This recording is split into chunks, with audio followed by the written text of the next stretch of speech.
Jeremias, Kabanata 29. Nagpadala ng sulat si Propeta Jeremias mula sa Jerusalem para sa nalalabing matatandang bihag, mga pari at mga propeta, at lahat ng taong dinalang bihag ni Nebukadnezar sa Babylonia.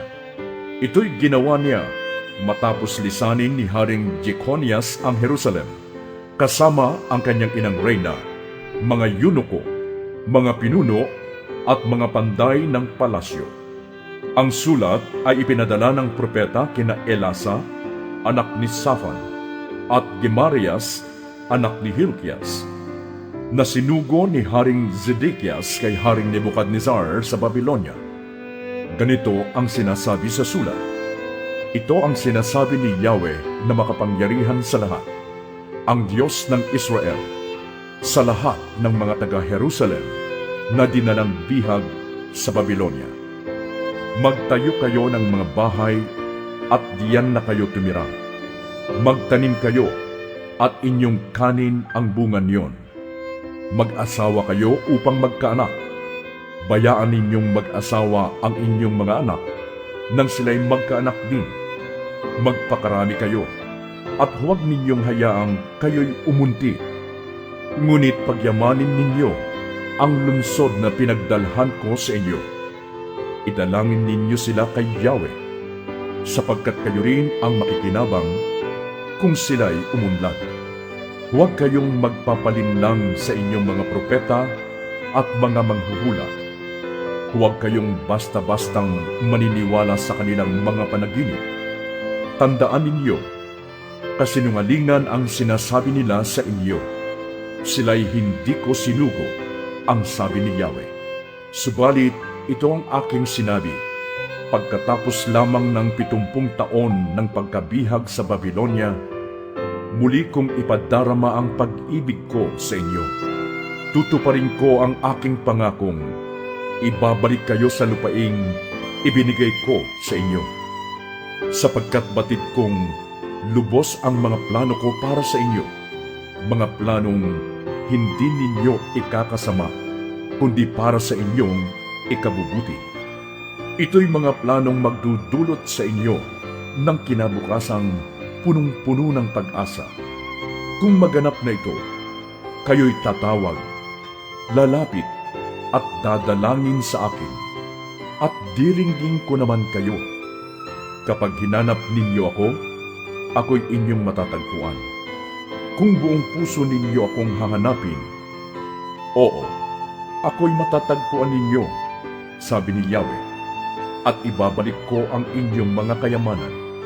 Titipunin ko kayo mula sa lahat ng bansa at puok na pinagdalahan ko sa inyo, at ibabalik sa dakong pinagmulan ninyo bago kayo nabihag. Sinasabi ninyong si Yahweh ay humirang ng mga propeta para sa inyo diyan sa Babylonia. Ganito naman ang sinasabi ni Yahweh tungkol sa haring nakaupo sa trono ni David at sa lahat ng inyong kababayang nakatira sa lungsod na ito at sa hindi nabihag na mga kasama ninyo. Padadalhan ko sila ng digmaan, taggutom, at salot, at matutulad sila sa mga igos na bulok, kaya't hindi na makakain.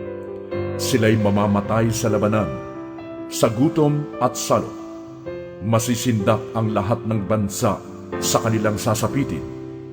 Sila'y hahamakin at susumpain ng lahat ng bansang pinagtapunan ko sa kanila, kung paanong hindi nila pinakinggan ang mga propetang sinugo ko sa kanila.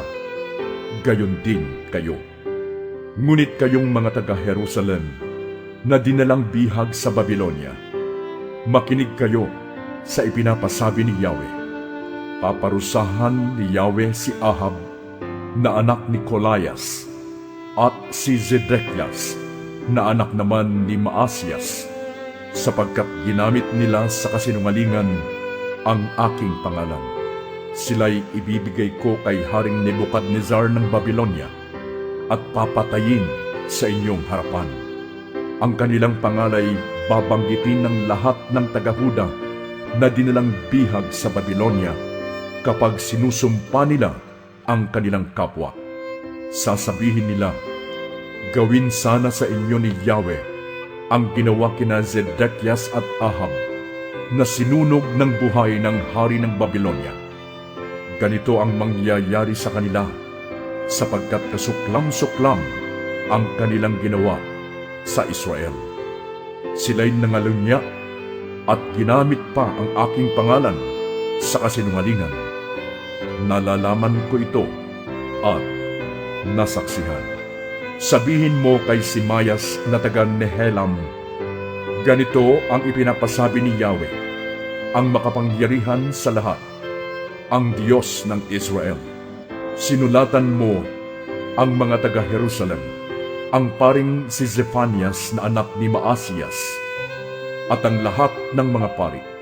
Sinabi mong si Zephanias ang hinirang ni Yahweh bilang kapalit ng paring si Joyada, at bilang namamahala sa templo, tungkulin niyang lagyan ng posas at tanikala sa leeg ang bawat nababaliw na lalaking nagpapahayag sa mga tao bilang propeta. Bakit hindi mo pinigil si Jeremias ng Anatot na nagpapahayag sa inyo bilang propeta?